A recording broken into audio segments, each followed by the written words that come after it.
What is up, guys? What is up, guys? This is Sound Alchemist, and today I'm back with this guy, Gersh1, in another epic Q&A video entitled For the Greater WAAAGH. This is a video series where we answer the questions left by you, the viewer. If you have a question for us, comment down below. Put question in front of your question because we get to those questions first. That is what Olis1 Kenobi did. He asks, why do you think bringing back Sanguinius is a good thing? It would completely undermine his sacrifice in the heresy, and on top of that, Dante would also be undermined by his Primarch's return. You hit the nail on the head. Pretty much Sanguinius not being dead severely messes with his character overall. Pretty much the whole story of Sanguinius was that he felt at fault for the flaws of his chapter, and on top of this, he was best friends with Horus. As we all know, Horus was a Primarch who fell to the powers of chaos and ended up doing the whole Horus heresy. So that's another thing that Sanguinius couldn't save his friend, and on top of that, his friend was the one that dealt the death blow to him. Having him die, having him be the sacrifice for the Emperor to actually go in and kill Horus, Yeah. That does bring a good point, though, because the conflict between Horus and Sanguinius is something that can't be redone in 40K now.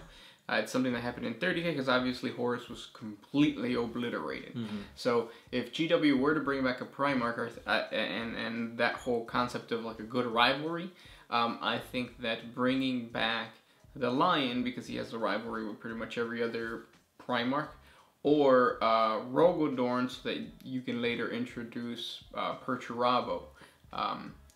Two Primarchs that are still alive and still can come back.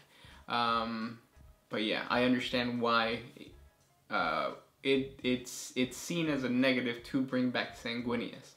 I agree with you guys. I don't think that they should bring back Sanguinius. But then again, the argument for that is that Sanguinius is the leader of a completely new, or a Space Marine chapter that has its own codex, has its own rules and whatnot.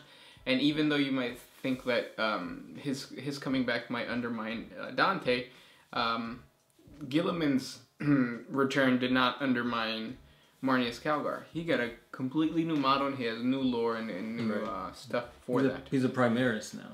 Yeah.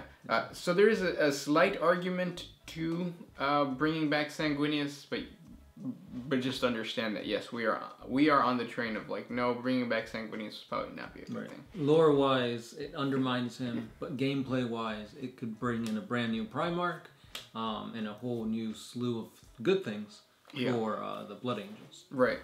There was another thing too I wanted to talk about with Sanguinius. I can't remember. I had the thought in my mind and then it just went away. We'll see what happens though. I really hope that we get a Primarch at least during the Christmas season, because that would be just badass. A loyalist Primarch coming back would be badass. Yeah, that'd be pretty cool. Next question. Mark Myers. In one of the latest For the Greater WAAAGH videos, you mentioned that Chaos Gods have minor gods underneath them, kind of like Khorne having a god of blood, etc. So my question is this. Does the Emperor have similar deities under him, and is that what Imperial saints like Celestine are? Also, that would also explain how even though she was hurt by the pylons on Cadia, she still kept going. You guys are great. Keep it up. I don't think so. No? No, because there's nothing that has been said. Well, the whole thing about the Emperor being a chaos god of order, which is a paradox in itself, is just a rumor at that. I don't think it's been confirmed that he's actually a god. Yes. So, again, everything's all just rumors. It's all just, we're adding fire to the fuel that he is or isn't. But it'd be an interesting concept to have minor gods under him. If he's a god of order, what could be under him? The god of light? Something like that. Yeah. Next question comes from Robert Has Downs Jr. When you get a game in, do you all have battle cries before starting or to pump yourselves up? I tried Let's Slap Them Silly. Needless to say, if I want to get banned at your local gaming shop, don't yell this in their bathrooms. So basically, what do we do to get pumped up right before a game? I do this for D&D, not so much for 40K. But I usually watch a bunch of like cinematic trailers to get into the mood of playing like in a fantasy world and stuff like that. And I'm playing a paladin, and what I'm going to start doing is reading Space Marine quotes to get into like that knight and paladin-esque feel, or like that, I don't know, that like emotional thing. But yeah, cinematic trailers for me. Yeah. Yeah, for some reason when it comes to 40K, I don't do anything to pump myself up. It's just like, here we go again. I'm going to lose another one. But no, I think the thing that I do to pump myself up for 40K is just to kind of go through and set my whole army up. Take everything out of the boxes, take everything out of the bins, and just look at it and be like, okay, this is what this unit needs to do. This is what this unit has to do. These two synergize really well, so that's what I have to like set them up. So basically come up with a game plan so that when the game starts, I could see how everything just crumbles.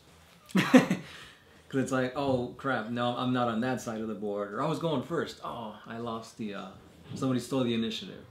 Yeah, it could be very demoralizing when you do things like that, because it's like, there's that unit that I took so long to set up, to paint, to like make it look how I wanted it to look, and it died first turn. I didn't even get to use it. Yeah. It's extremely demoralizing. Very much so, yeah. I've been there. But hey, that's 40K. Yep.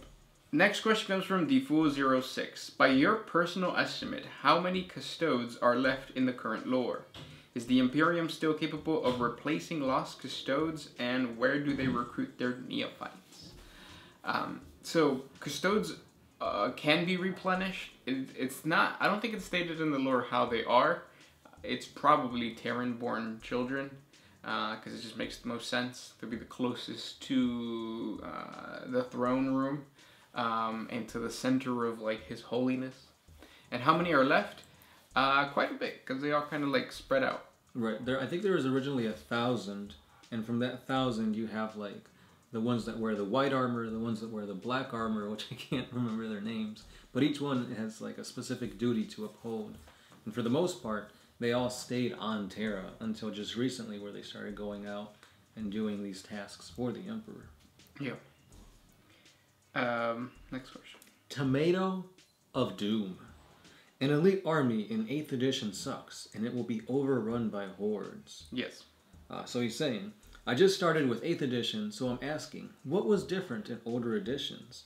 I just started with a Dark Imperium box set, and I'm building my Death Guard more horde-like with lots of Poxwalkers and Marines, while he's building his Space Marines to be Raven Guard elites. So he wants to know that he doesn't want to lose every time when he plays against a horde army. So is it just that Space Marines suck, or is it the edition's fault that it's kind of more towards hordes? What's the deal here?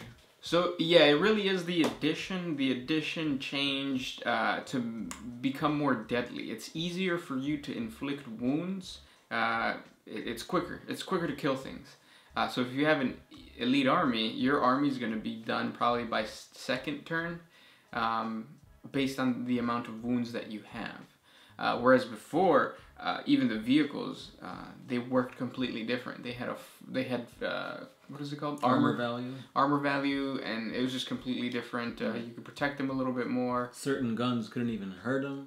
Now every gun has a chance to at least cause wounds. Yeah, so even a pistol could take that, like something big. Which, if you're a horde player, it's pretty badass. Because a squad of like 10 or 20 Gretchen took down a flying hive tyrant. That sounds badass. Yeah. Does it make sense? No, but I mean, it's the edition. Because I know when 8th edition came out, they were trying to justify it lore-wise, where a lucky shot went into its eyeball and hit its brain, and that's why it died. Yeah. Or there's just a small hole in the tank's armor where a bullet went in, ricocheted, killed the pilot, something like that. Right. But yeah, don't get demoralized if you're not winning this edition, because next edition is probably going to change, and it's radical. Usually, close combat will be like something that nobody does in the next edition or something crazy like that. So just wait. Don't sell your army. Yeah, don't. Next question comes from Igar LOTD. Do demons, after they are slain, leave a corpse on the battlefield, or is it slurped up back into the warp? It's slurped up. It's all made out of warp stuff, even if it's not. Yeah. This one is by Defool06. Which were actually created first, the Custodes or the Thunder Warriors? The Thunder Warriors. They were the first ones. They were like the Proto-Legion. Is that what they're called? Yep, I think so. Yeah, but they were savages. They were not something that you wanted to have around. They're like the just hard, like the people that joined the military just to kill people. Like they were not good. But yeah. Yeah, think Ogrins, but just more war hungry and a little smarter. Yes, exactly. Next question comes from Hayden Northrop. Will you guys ever talk about or theorize on the Angel Sanguinor? I keep asking because I know, I want to know your thoughts. Yeah, so the Sanguinor is believed to be the psychic backlash of Eileen. It's either the Black Rage or the Red Thirst manifested together to create this being of hope for the Blood Angels. Either that or it's Sanguinius in disguise. And he's been kind of like a beacon of hope for Dante. Many times they're going to get overrun, they're going to get killed, and he comes in out of the blue, saves them, and then dips. Or he shows up to Dante when Dante's kind of contemplating something and he needs some type of sign or just something to let him know that he's on the right path, and the Sanguinor will appear. Yes. So he's, in a sense, he's essentially an angel. He comes down, saves them, or he comes down and brings them some type of resolve. Like the Legion of the Damned. Kind of. Next question. This one's by Brian B. And I'm terrified of bees. Do you think that Dante can survive the Primaris upgrade, even though he's about 1,600 years old? Yes. Yeah, because Primaris is a new thing. That's what sells. That's the direction GW is going. So I think everybody's going to get the Primaris upgrade sooner or later. And really, like, if you check out our 40 facts on how to become a Primaris, it's really about the will of the individual, not so much like their age. And I think, obviously, he has, like, a strong will to be that over. Not only that, but he's been given control of, I think it's like it's either the northernmost forces of the Imperium or the southernmost, where Guilliman has the other half. So he has a huge responsibility.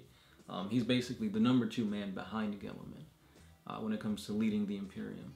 So, yeah. He's tough. Yeah, he's definitely going to survive, and I think he'll gladly take the upgrade because it'll help him accomplish his job better. Yep. This is the last question by William Fernandez. He asks, who is the more powerful Psyker, Magnus the Red or Malcador the Hero? Hands down. Yeah. Magnus. Yeah, Malcador is just a human, and Magnus is not. Yeah. It was originally the Emperor's decision to have Magnus sit on the throne for, I guess, eternity. Yeah. As to when the Emperor had to get off the throne to go fight Horus on the ship, Malcador was sitting on the throne, and it drained him to the point of almost killing him. Yeah. So Malcador could barely stay on there for a few hours, or minutes, if that, while Magnus was supposed to be there for the rest of the time. Right. Those were the questions for today. If you guys have more questions for us, comment down below. And yeah, can't wait to talk to you guys. Yeah, this is a very Blood Angel centered video. Yeah. I enjoy it. Anyway, see you guys next time. I'm the Sound Alchemist. Gershwan. And we are out. Oh, I